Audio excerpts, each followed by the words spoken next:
Shall we start? Yep, Yeah, yeah. recording now. Okay. Okay. So, in this meeting, we are going to demo the new feature which we have included in Plexa recently, and that is multi-location. So, currently, Plexa is uh,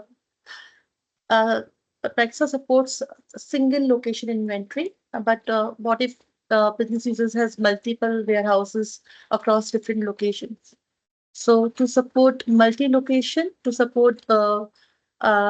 uh, to manage assets across different location, we enhance the data structure of Prexa by introducing a location entity and associated fields. Uh, to use this feature, we need to go to the Prexa setup app, and here we have added one new entity that is a location entity. Once we click on it, it will open active location view. So basically, these location represent the warehouse location of the business user, different warehouse location of business user. So if a user want to add a new location, they just need to click on this new button at the ribbon. And once they click on it, it will open a new location form and they have to fill these mandatory fields here. Let's say I want to add a new location, cubic, and you just need to add all the details here.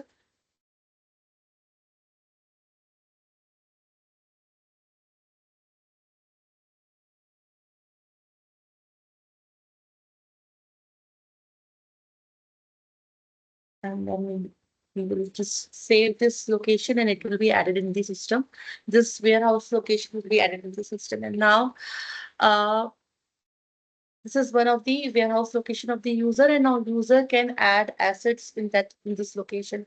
So to add the non-serialized assets, once we save this record, location record, these two tabs will start showing. The first one is the inventory tab. So we can save our assets in the inventory tab.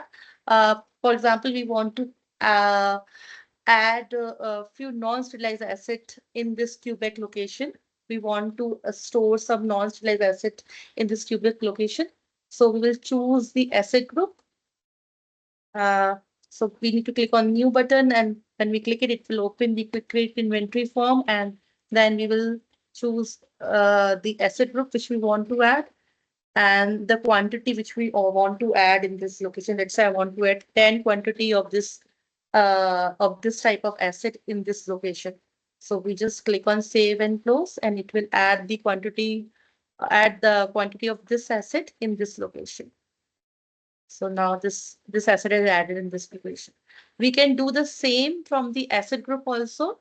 So if we go to the asset group record, this is the asset group record. We have added the inventory tab here. And so you can see here that I just added 10 quantity of this asset in this location. So we can do the same here as well. Like from the asset group also, if I want to add 10 more quantities in the same location, we just need to click on the new button and we need to add the location and the quantity.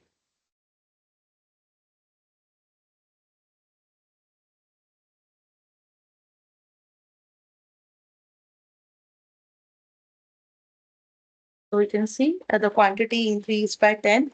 So now we have 20 and quantity of these assets at cubic location. So this is how we can add non-serialized assets in the inventory location.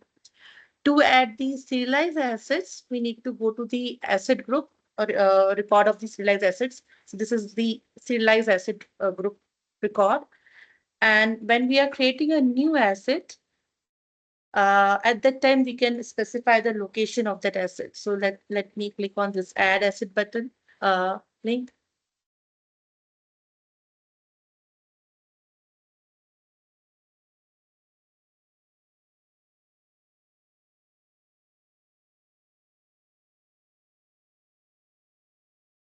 So you can see here, we have added one new field here that is a location field. And the default value of this location field is the owner location. So in the owner record also, we have specified the location. For example, the user I am using, for that the location is default location is Edmonton. That's why here the location field is already pre-populated by the owner location, that is Edmonton.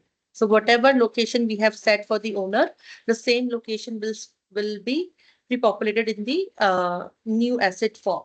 So now we just have to fill the mandatory fields here.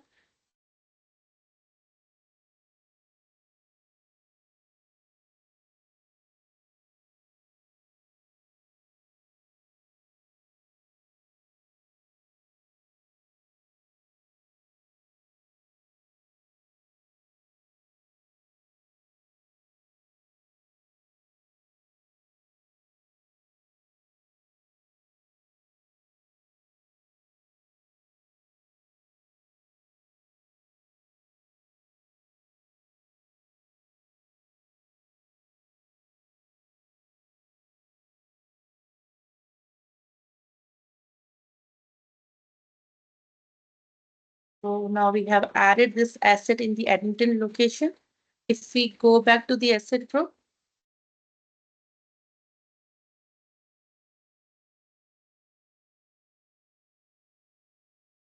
here also we have the inventory grid.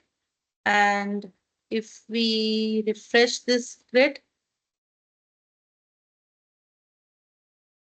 so we have added this. Yeah, so you can see this asset is added in the Edmonton location.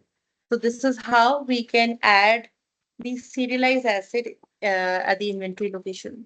So any question from anyone about how we can maintain or manage the assets across different locations? Can the user, which is defaulted to Edmonton location, add serialized asset to any location, right? Sorry, could you please repeat? The user, the one you're having that is defaulted to Edmonton Yeah, location. yeah. But when you add asset, can you change it? Yeah, Okay. definitely. But that is a editable field. Location is a editable field in the new asset form.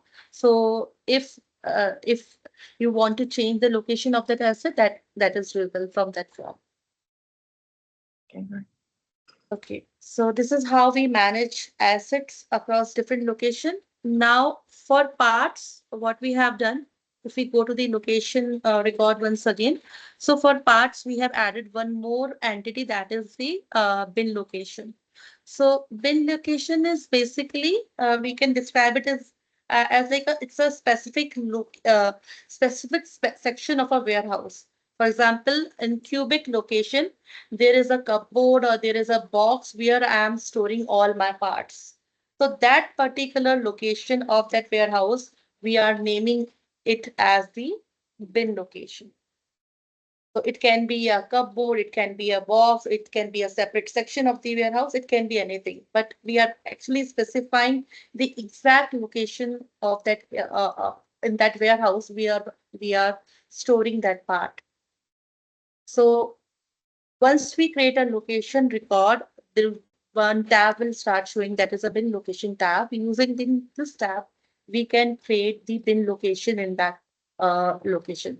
So if I want to create a new bin location here, we need to click on the new button. And let's say I want to name it. Uh, So the name should be unique. We cannot name two bin location at the same location. We cannot give duplicates the name to two bin location at the same location. Like for example, here I am naming this location Q underscore 01. If I try to create another location with the same name, it will give me the duplicate name error. So this is one condition. So once we click save, it will create a new bin location at cubic location. So here you can see this bin location is Um, created. Yeah. okay, so quick question, Renu. So let's say if under this location we can only create one bin location, right? But on that bin location there can be multiple items. So how are we Yeah. gonna segregate that? Yeah, so for that, we need to open this bin location record. Now we can store parts in the bin location. So now I want to add the inventory in this location. So we need to click on the this new bin location inventory button. It will open a quick create bin location form. And let's say I want to add the inventory of Apollo part. Mhm. Uh,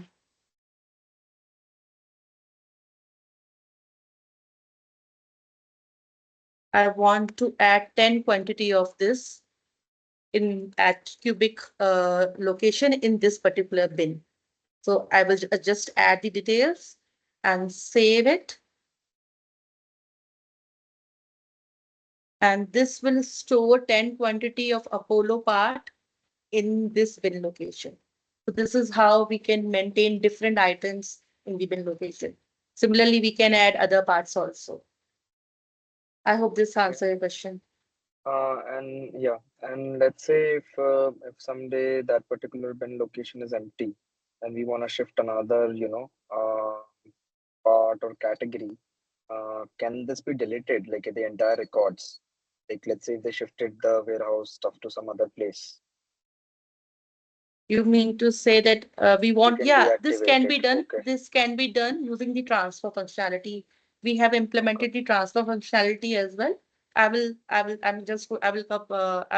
to show you that this one, that one also in this demo. Using the transfer feature, we can move the parts or assets from one location to another location. And then we will also get the history of the entire movement. Like this was That is located at. that is something we have planned, but not implemented yet. But yeah, in future we are going to maintain the transactions of the assets like the ledger uh, uh, uh, that will include the transfer also, like from which part was moved from which location to which location.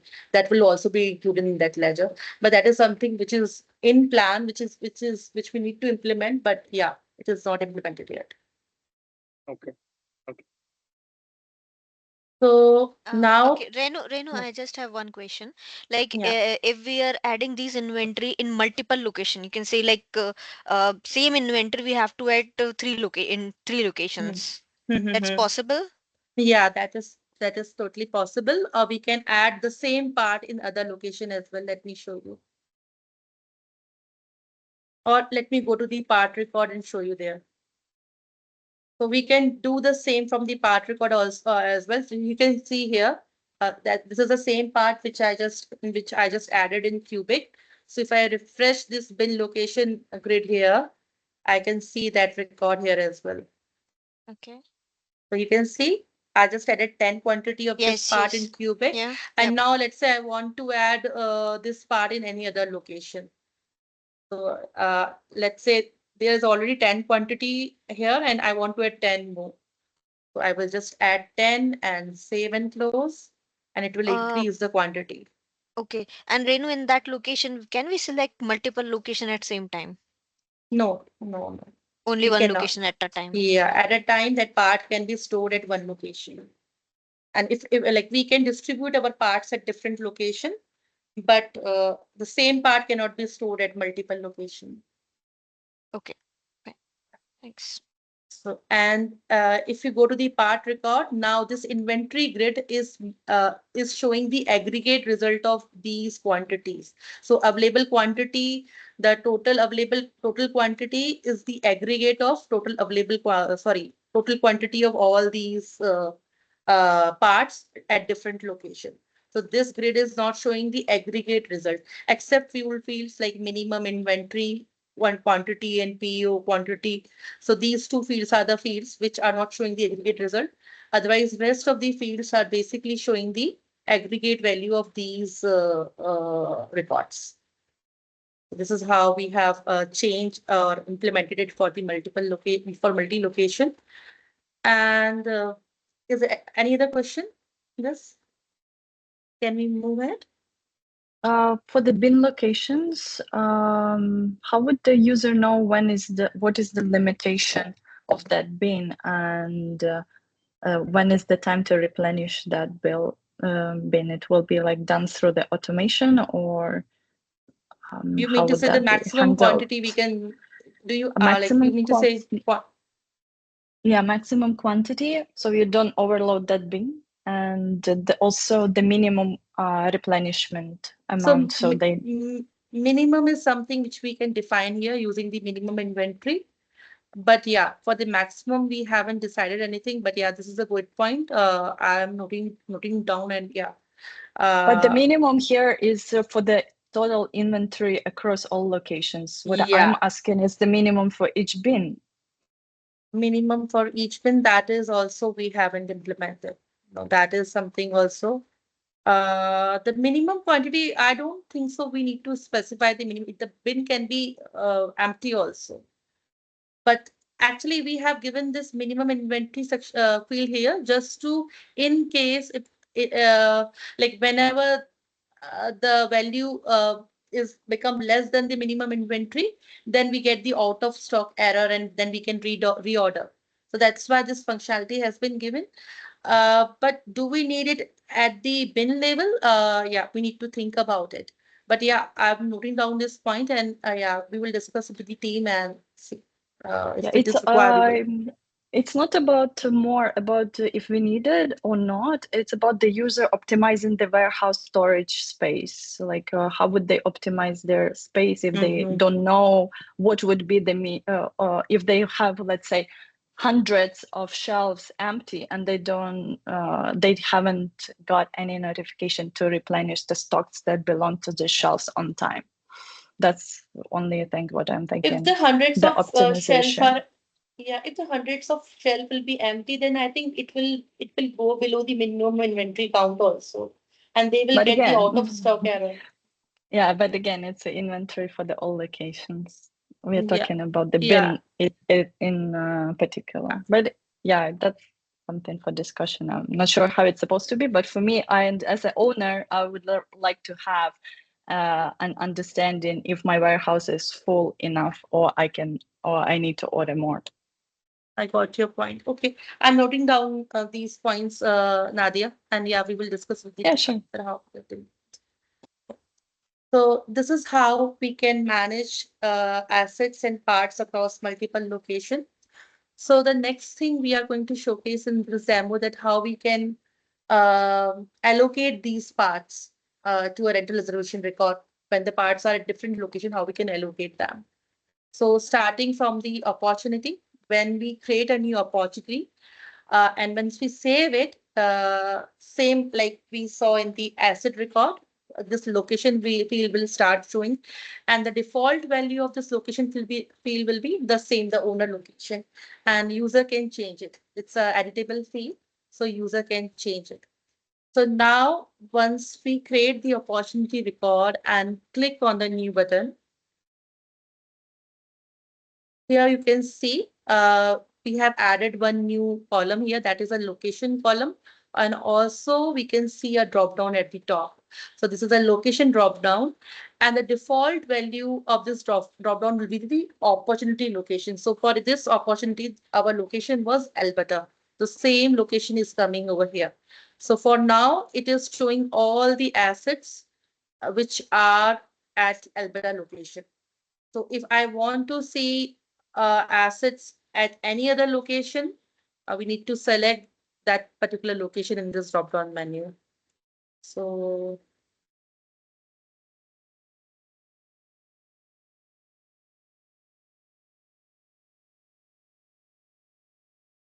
or there's some internet issue at my end.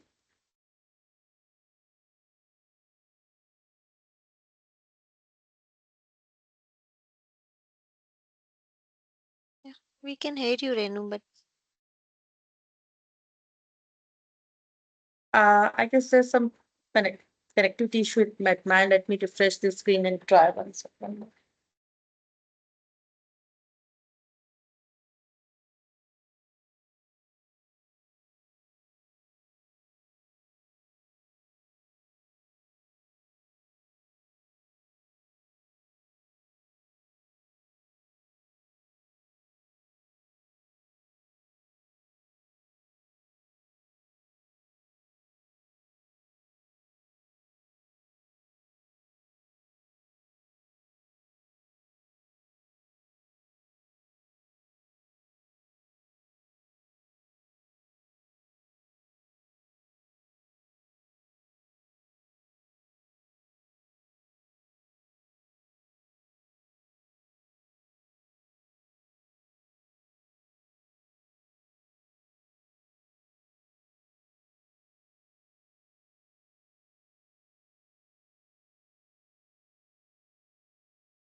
Yeah.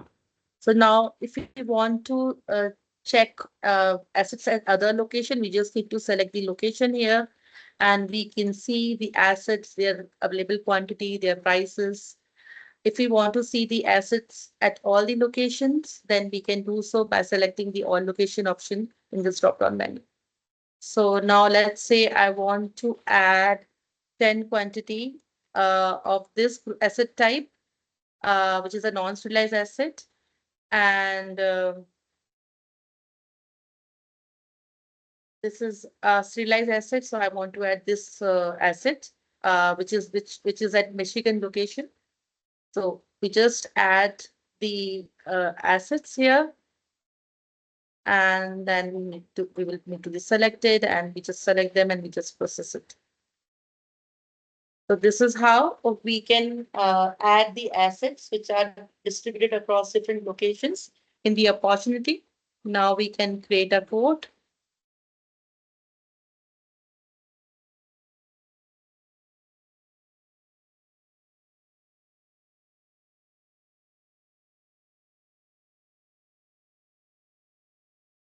And here, if we revise got the same item picker, the same item picker will open here. If we revise it, the same item picker will open. And here also we have that location field and drop down field. We can change the location. We can select the assets. The same item picker will show here as well. On converting it to order, let me convert it to order now.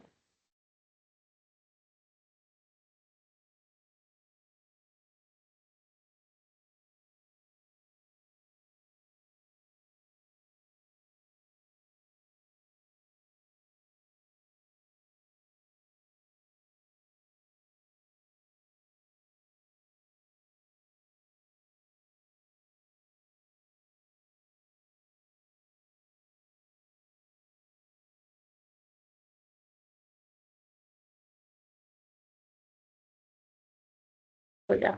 So now we have converted that code into the order. And if we click here, uh, the item picker, if we open the item picker here, so now along with the assets group, uh, we have the option to add the assets also for the serialized asset group.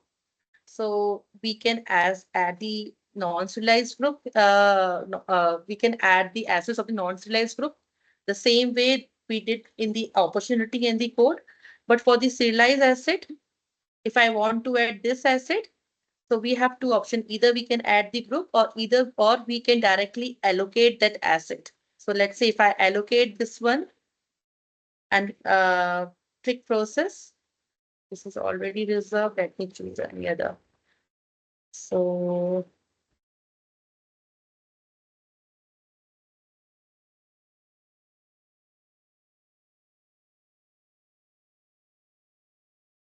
you can see we added that asset in our rental reservation form directly from the item picker. So we can select the asset as well as asset group directly from the item picker. So any question till now?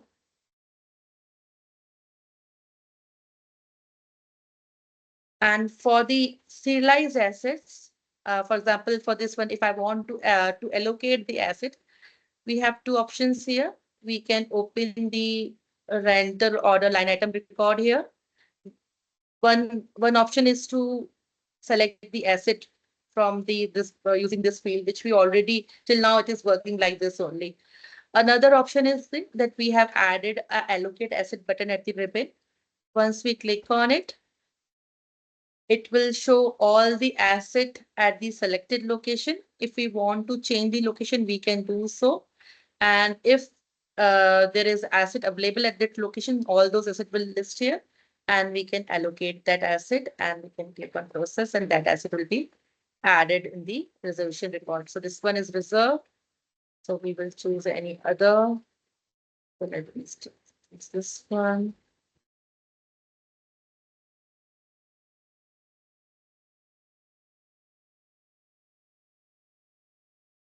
So the location also change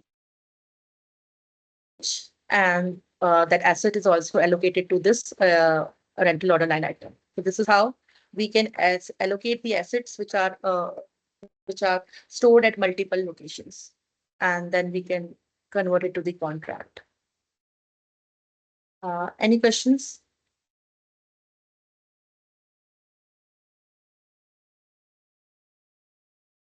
So now all the assets are allocated.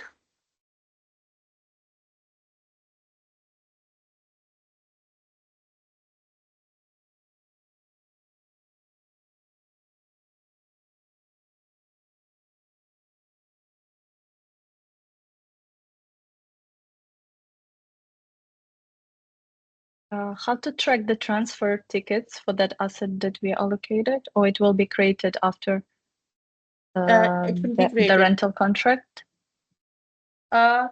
See, we haven't linked the rental order with the with the transfer ticket like this. Like in the transfer ticket, we can mention the rental order ID. So if there is any transfer referring to any rental reservation, we can mention the ID of that record. From using that only, we can know, okay, if this is a transaction which is, or this is a transfer which is done because of this reservation. So yeah, if there is any transfer because of any rental reservation record, because we need that asset because of any rental contract, then we need to create a transfer order after creating the rental reservation.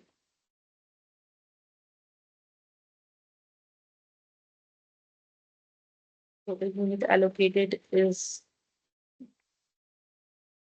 10 units.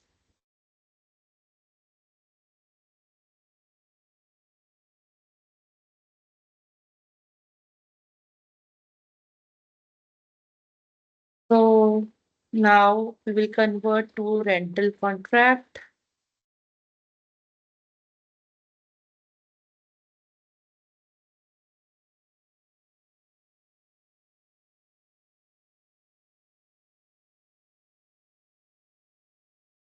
So now we have created the contract. Now suppose we want to return this asset.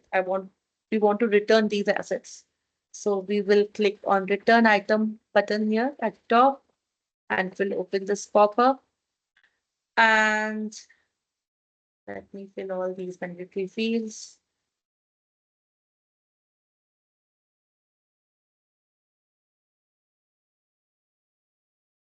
I want to return this asset. So here you can see the location is coming India, because this is the location from where we allocated this asset. So this is the default location from where we have allocated this asset to this rental reservation record. Now, suppose at the time of return, I want to change the location. I don't want to return it back to the, yeah, I want to return back it to any other location. So we will just select that location here and click on the process button.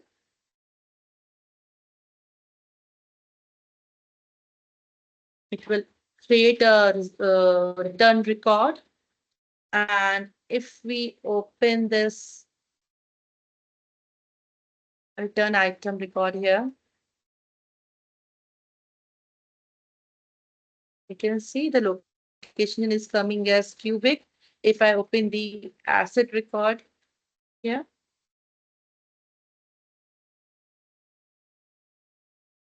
the location is changed to cubic. So if I add this asset in my inventory, right now the status is scheduled for pickup, but when I add it in my inventory, it will be added in the cubic location. So this is how we can manage the return of the multi-location assets. Any questions?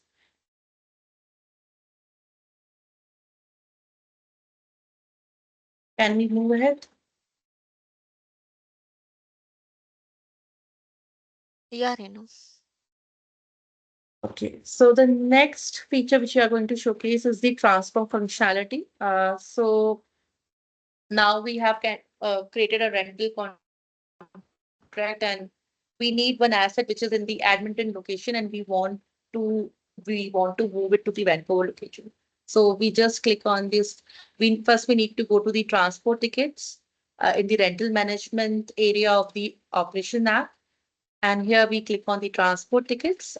And once we click on new button, it will open a new transport ticket form. And here in the transport type field, we have added one new option, that is the transfer option.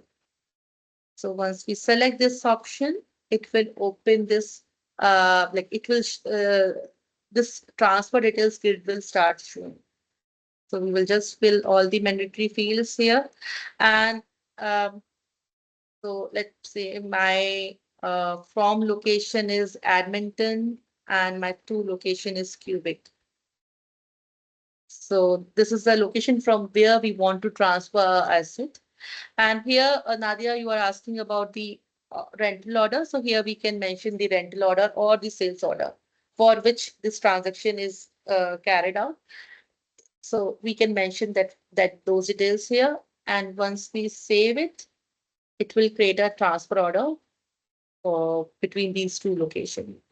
Now we need to click on the ticket item tab here and we can add those items which we want to transfer.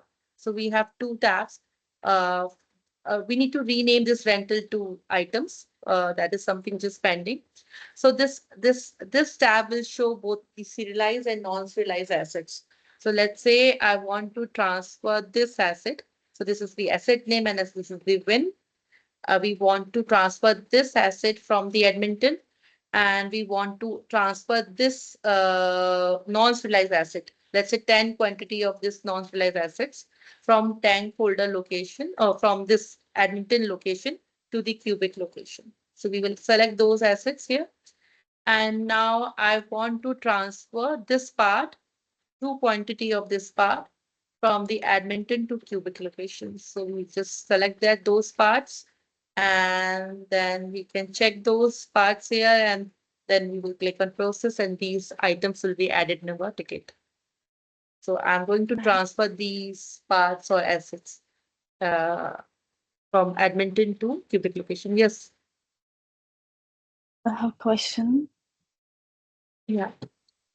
When you create this transfer ticket and associate the rental order ID, shall it pre-populate only those inventory that is in the rental order, or it will populate entire warehouse inventory of that location?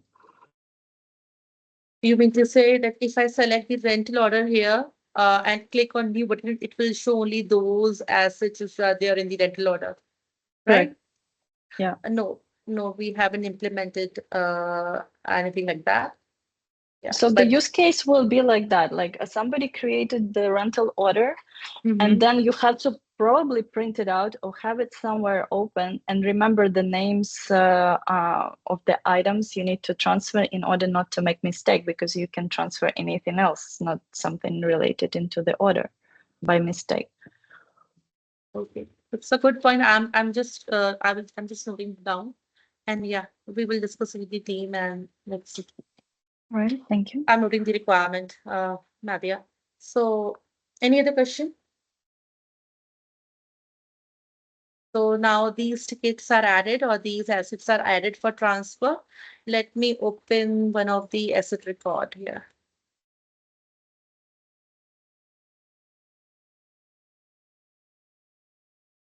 So yeah, for example here, so I have added 10 quantity of this asset to transfer from the Edmonton location to the Cubic location.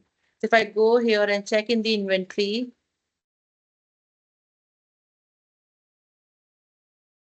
so currently, right now there is 190 quantity of this asset available at Edmonton location.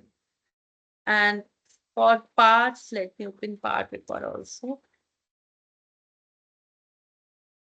Yeah, so for parts, we are moving two quantity of parts from this bin location, two quantity of this part from this bin location to the Cubic location. So right now the current value is 5. So once we added all the assets here, we can click and once we pick up those items from the from location, from the Edmonton location, the user need to click on the asset pickup buttons. Once they click this button, this will get they will get this confirmation message that once they confirm it, the status of this ticket will change to en route, and the quantity of those assets will be reduced from the from locations. So if I click on yes,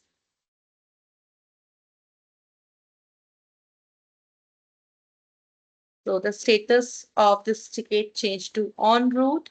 And now if I go back to the asset record, so the current value is 190 and I refresh it.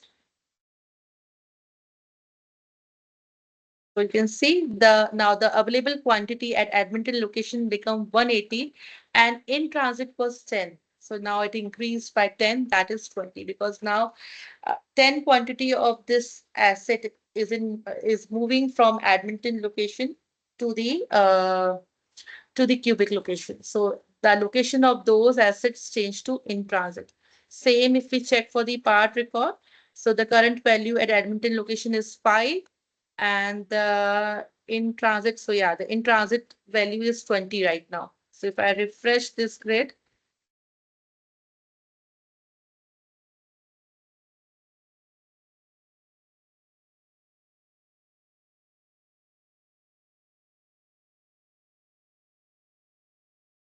yeah. So the Edmonton value is decreased by 2. We are moving 2 quantity of this part, so it's become 3, and the in transit quantity increased by 2. That become 22. And same will work for the serialized assets also. So now our asset is already picked up, and now let's say the asset is dropped. So the user will click on the asset drop off button and this will open the receive pop-up. Now let's say we have received only this part. So we will select the bin location of this part where we want to add this part, we want to store this part. So at cubic location, right now we have only one bin location, that is this Q01. So we will select that location and we click on receive button and then we click on the process. The status of the ticket remain en route because there are other 2 assets which are still not dropped. So the status of the ticket will remain en route. And if we go to the part record, so the available quantity of Quebec is 10. Let me refresh it. So it become 12. And now the in transit should be decreased by 2. So yeah, it's become 20. This is how we can transfer the parts. The same way for rest of the assets also. Like now, let's say both also received. These both assets are also received at the 2 location. So we just click on the receive button and click on process. So now the status of this ticket is complete and both those assets are also received at the 2 location and their quantity will be adjusted accordingly. So this is how we can transfer the asset from one location to the another location. Any questions? Is it clear to everyone? Um, I have a question, Reno, for the serialized assets transfer. So Mhm. this is only applicable when when you need to transfer the asset from one to other location physically. But what if you just need to rent that piece of equipment from another location? You basically need just to send it to the customer or send it to your warehouse and then create the transfer ticket, send it to the customer. But the inventory shouldn't go off the original location. Is it So the same scenario? you mean to say that the asset is not available at the user's location and they want to send it to the directly to the customer location? Either to the customer or to the warehouse first, to the one the current warehouse. Doesn't matter, but they don't want it to be going off the inventory of that location. So you So basically pick it up, but they want to track that asset under their inventory. So for when we are renting the asset and it is transferring to the customer location, at that time we create a pickup ticket, right? We already have a pickup ticket option for that. to Mhm. to track the transfer. And for the Just from the transfer, another location, right? You can still do it. no, when we are transferring the asset from one of the users warehouse location to any of the customer location, then we create a pickup ticket. Then we have option to create a pickup ticket from the rental reservation only, right? We can create a pickup ticket and we can track the movement. But when we are transferring the asset from one warehouse location to the another warehouse location, that is the internal transfer, then we can use the transfer functionality. Yeah, I understand. From the pickup, for example, where do you select the location? From which location to pick up? Ah, okay, from location over there. Yeah, From these okay. pickup. Yeah. So that is something which is already there in the system. We haven't changed it. So when we create Mm-hmm. a rental reservation record, we have an option to create a pickup ticket, and this will fetch the data. The pickup and drop off location will be fetched from the rental reservation record only, the job site location and the branch location. So yeah, those Okay, so you, will get, basically yeah, you can just enter here the branch. Okay, I got the yeah, difference. So the yeah. transfer is more like into the physical transfer, but the history, like service history of that asset, will be transferred over, or like the entire history from one location to another, or like especially service in history. So right now we are not maintaining the history, but yeah, that is something which is planned that we need to track all type of transaction, whether it's a pickup type, drop off type, or transfer type, whether it's an internal or external transfer. But yeah, that is something we need to maintain, but it is not implemented yet, Nadia. Okay. So that is the transfer functionality. The next change which we have done in the Praxa to support the multi-location inventory, that is the purchase order, purchase uh, requisition. So if we go to the purchase order record and we add the assets, we add few assets for the we add the purchase requisition for few assets or part. So this is the purchase order, and I've already added a part and a serialized and a non-serialized asset. For the purchase, I already added them for the already added a purchase request for them. Now let's say we have received those parts. So once we receive, let's say I have received this part, the non-serialized one. So once we click on it and we select the asset and we click on the market receive button here.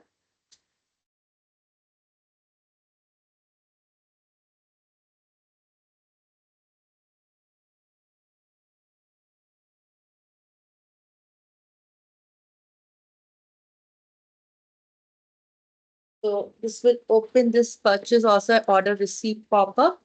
And till now, when we are maintaining the single location entity inventory, it will asking only to fill the receipt quantity uh, and the cost. These two field we need to fill. But now you can see we have added one more field here, the location field. If I click here, let's say we'll open the record. And now when we receive the asset, so this is the new non-sliced, let me open the asset record also to show the change.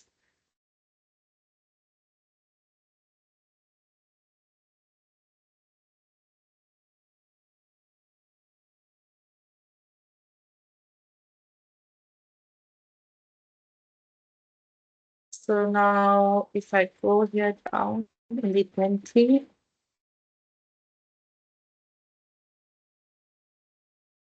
so at cubic location, we have 20.10 quantity of this asset. So now I want to add some more quantity in this location. So let's say I want to add 10 quantity of this asset in this location. We will just select the location here and save this record.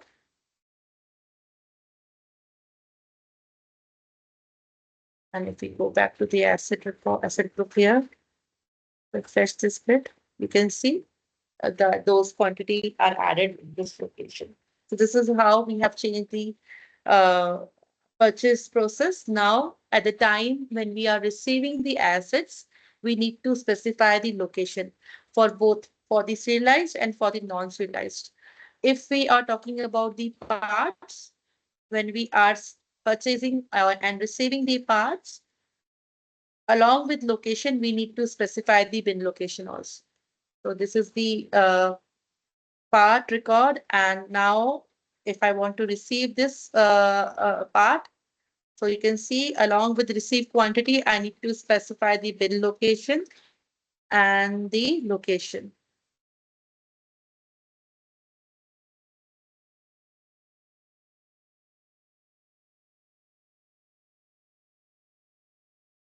I think there is some issue. It should show only the identity location. I need to check it, but it will like we need to specify the bin location at the time when we are purchasing the or when we are receiving that asset and or item. So once we still save it, it will add this much quantity of this part in the inventory. So this is how we have changed the purchase order process for supporting the multi-location inventory. So this is this is the this is how the system will work if the business user has a requirement of multi-location when they have warehouses across different locations. What if user still wants the single location inventory? So if we go to the Prexa setup app, let me open the Prexa setup app here.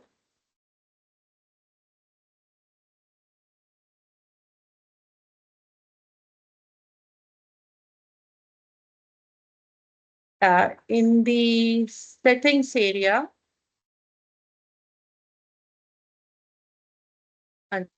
configurations, default settings, we have given one global settings or one option, global configuration for the user. So if users still want to use Prexa as a single location inventory, then we have added one option here, multi-location. They just need to turn off this toggle and save it. And then the system will work the same it is working right now. Those location field will not show, and the user can it will work the same it is working right now without the location, and everything will work like the same. So this is how we can we are supporting both the single location inventory and multi-location inventory in Excel. So, any questions?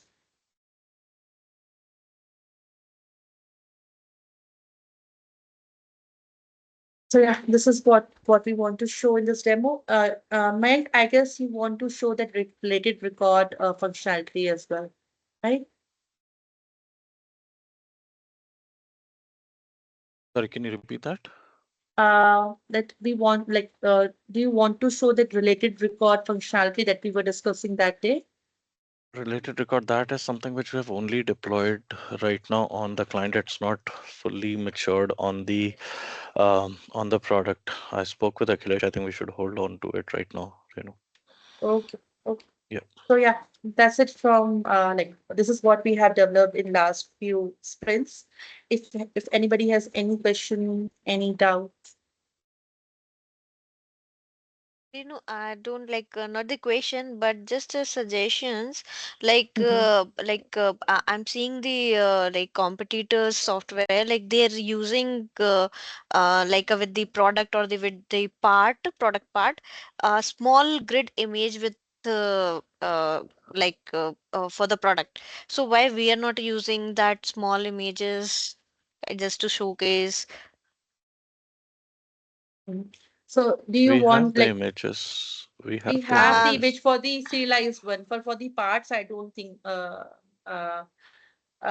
Mike, we have for the Richa, serialized can you assets. can you share your screen and show which product and how, how they're showing it? If you can have a Uh, quick look. it's just on the quickly they on the demo you can see on the tour one. So let me share that link as well. I can share. So I was just seeing. So that's why in our software we are not showcasing that thing. Are you sharing the link or screen? Yeah, I'm just sharing the link. Either yeah, I can share my screen as well. Please. Okay.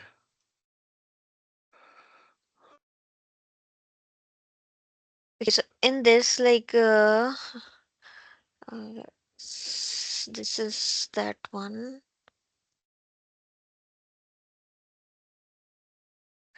See, like that, like this as well. Like in the order, they have just you can increase these numbers here. Mm-hmm.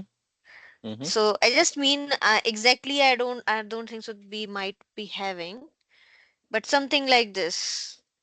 So, Mayank, I guess we have this functionality for the assets and non-sales asset in the item picker. The images are Mm-hmm. showing, but for Yeah. the parts we don't have. For the parts we need to add. That's okay. For parts we can, but Richa, for the assets serialized, Yeah, non-serialized, we can add the images, we can show the yeah. images, and the Mm-hmm. functionality that you were showing on the Quiply right now, that was the related product functionality that we are working on. We've already deployed it for one of the customers, so we just need to bring it onto the product before we showcase it to you. It is Okay. similar to what you were showing on Quiply, like you added one product and it Yeah. shows that the related ones, Number. Yes. that Yes. along Right. with this, these two might be related. So that is one of the functionalities, and this that also has images in it. Okay, okay. So actually Okay. what happens, like I was on a call with Viresh. Mm-hmm. So that time I noticed that all the screenshot when we are just taking the screenshot of the software. So Mm-hmm. look similar. Like either I can take Mm-hmm. the service one, either I can take the this one sales one. All Mm-hmm. are looking similar. So there is no differences. So Yep. that's why I like to make them attractive like that way. Mm-hmm. So see, we are doing the marketing, so I'm thinking in that perspective that I it should agree. look at least the attractive, so that See, yeah, users should the UI is something that we have to work more. I yeah. agree to that. Yeah. Yeah. Cool that the UI part as well, but yeah, like something because when I'm placing now in the order, so now I'm struggling with like I cannot place the same screenshot with just that name is coming, the service, sales, Mm-hmm. sales order or service order, all screenshot is same. Just the name is Okay. difference. Like that way it is coming. So just I need Yeah. Yeah. something difference to put up there. You know what? Next call, Costa, in the next call, include Okay. SAI. Okay. Hmm. Mm-hmm. He is working on that related and couple of new functionalities. I think it would be good if we get a demo from him on those features as well, right? So, quick question. We decided like we are gonna club the Scrum and this one. Yeah, yeah, yeah. So, Oh, Yeah. Sai is should we already do there on that? that call, right, Renu? No, I don't think so. I need to check my. If Sai is not there, just add him to the next call. Okay. So, Okay. first of all, are you going to cancel this meeting and Yeah, should I include you I in will that? cancel. Yeah, Yeah. you can include all of us on that meeting. I'll cancel this one. Okay, fine. Yeah. Also, can we add Dipayan? Because I feel that Yeah, yeah. he will also be able to learn a lot on the content side. Like today, you mentioned about inventory and bin location, stuff like that. Our theme for July is actually inventory management. So that's really helpful for him to create Okay. content. Yeah, we can add the plan as well. Yeah. Okay, yeah. I will add the Payan and Sai. Sai is not there in that call. I will add the Payan Okay. and Sai in that call. Yeah. Okay. Okay. Thanks, Okay. everyone. All All right. right. Thank you, Thank everybody. you. Thank you. Thank you. Bye. Thanks. Bye. Bye.